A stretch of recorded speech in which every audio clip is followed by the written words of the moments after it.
Okay, I bought some more 2x10s here. These are going to be used for the raised raspberry bed, and my goal is to make it 2 feet, 2 feet wide by 8 feet long, and then use these boards. I'm not going to do the mesh this time. Stir up the ground, try to get it level.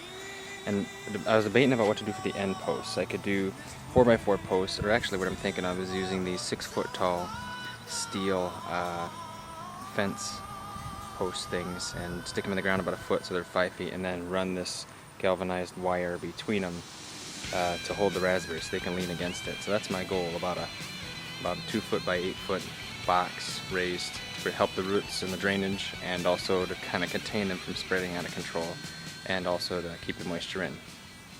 Okay, I'm cutting these ends now, and I think I'm going to make these flush like before, so they're just under 9.5, about 9 3/8.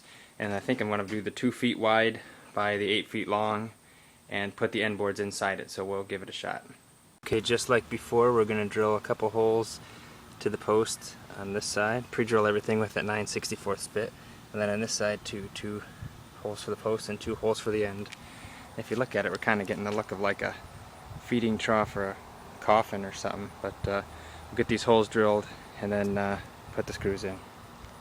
Okay, here's the spot I'm thinking of putting that bed, and usually during the earlier parts of the day this part is darker and all that's open sun, or we're catching some shade now from the arborvitaes, so I may have to trim those down a little bit shorter, but I still think that's an area that's going to be in the sun more of the day, and maybe I can just adjust it a little bit, just figure out where here to put the bed. So I may just move it around for a couple days to find a good spot to make it permanent before I actually dig up the grass and level it.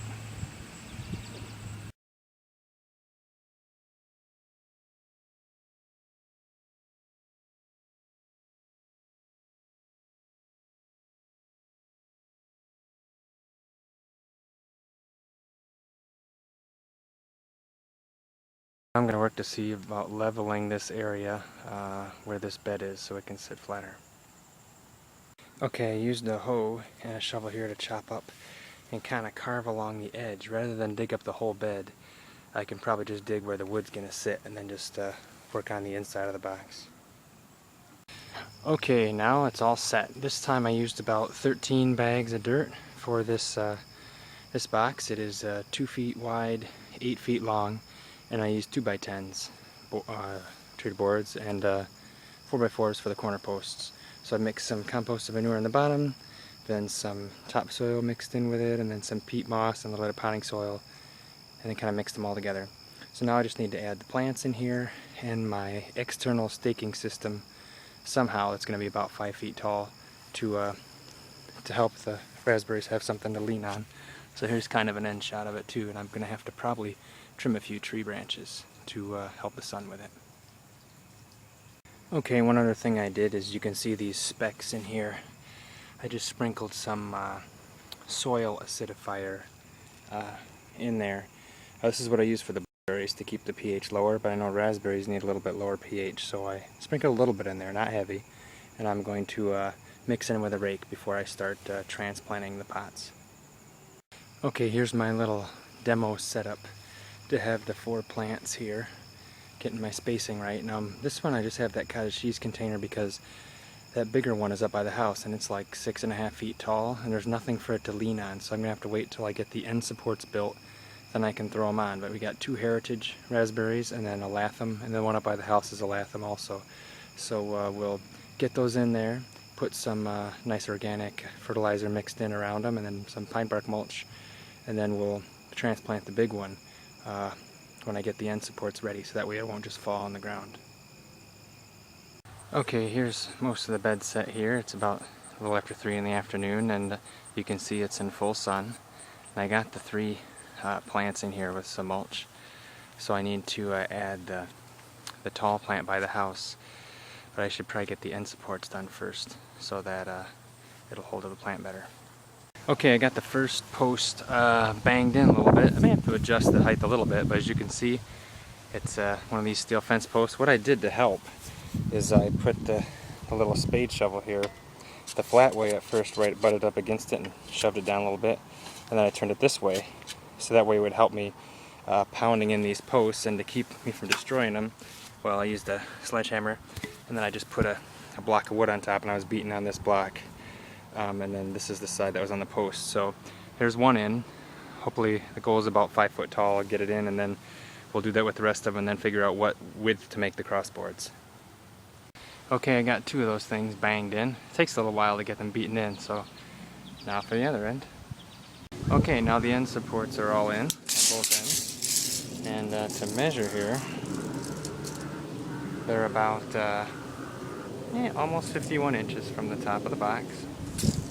And then from the ground, it's about 5 feet for each of those posts. So now what my dilemma is, though, I'm trying to figure out, should I make cross beams, and the cross beams will give it stability and strength. Should I use the cross beams and attach the wire to the cross beams, or should I just put cross beams on for support and attach the wire through these holes in the post, just using like a nail or something on the end, or just wrap it around? Maybe that would be easier. I'm not sure yet. Okay, for the end boards here, it's 24-inch piece wide board, the top board, and I put a mark at an inch down at 4 7/8 inches and 19 1/8 inches, and that's where I'm going to drill holes and kind of line it up with the top of the posts. Okay, this is the 18-inch board, and I marked it about at 2 and 16, and it's about 1.75 inches down for the middle of the board. Well, I hope these aren't too big. This is a number 10 screw, and I drilled a 1/4-inch drill bit hole, and it does fit in here pretty nicely. I started with the 3/16 and it was too tight, so I guess that would allow expansion and contraction of the wood, so we'll go with that. We got some hardware. Good place to go then. And also we tried to figure out for the wire. I had some wire already, but at the hardware store I found this clothesline. It's like metal fiber on the inside and like a greenish material on the outside, so it'll be softer and weather resistant. And for the ends, we were talking with the guys there, and looks like we're going to try these lead things on one end, and he said just pound them together, boom, to secure one end, and on the other end try something like this. We'll run the cable through it, back upon itself, and tighten it, and that way it can be adjustable later if there's ever some sagging in the line. So I think that's going to work for me. Maybe I'll drill the same size holes as what I have and wrap this thing up. Okay, what I ended up deciding on doing here is these are the holes to mount to the fence post uprights. I'm going to go in 1.5 inches from each end. So 1.5 inches is my nail set hole to help my drill. I'm going to drill a hole here for the clothesline holding. Now this is going to be between the posts on the lower cross beam. Now on the upper cross beam it's probably going to be on the outside edges, but we'll have to measure that and see. Preliminary end of the lower uprights. As you can see, I got the screw and washer there, and then here's the extra hole for the line. And then on this side, I ended up getting 2.5-inch screws. It looks like that'll work pretty well. So we'll just have to tighten all those down and run the line through them. But the other thing I can do is leave them slightly loose, so that if the cross beams aren't level, I can pound the post in a little bit more, just tapping it and make it nice and level, and then tighten them all. These are the upper cross beams now, and what I did is I drilled holes in the ends. They're 1 3/4 from the top. If I can find my little hole here, 1 3/4 from the top, and 2 inches from each end. So these are the upper beams, and I started the hole with the nail set. We'll drill those, and then we'll get those up. Okay, now both the end uprights are all set. So now I just need to work on adding the green wire between them, and it'll be all set. Okay, well this looks decent. I put one of these ends on it here that's like a stainless steel thing with 2 nuts, and I pulled the string pretty taut through it, and then I tied an extra little knot on the end too, but that looks pretty decent, pretty secure, and then I think I could loosen it and tighten it if needed, so we'll go with that. We'll see if these are too close together as I'm working that, but I suppose in the future even another attachment idea could even involve the posts. I mean, I could tie it or just tuck it into them or some other kind of thing, so we'll see. Okay, it's all set. We got the uprights and we got the cross cables. Got 3 raspberries, and so now I can add the 4th one, which is here. And as you can see, it's really grown a lot since since springtime, so it really needs those supports. Alright, well let's get this guy in there, and then we can finally wrap this project up and make a video. Okay, it's all done. The whole raspberry patch is all set. I moved the cables out of the way and put the big plant in, and you know, it could double as a clothesline, but I'm hoping that with this height too I can use it for netting if needed from the birds.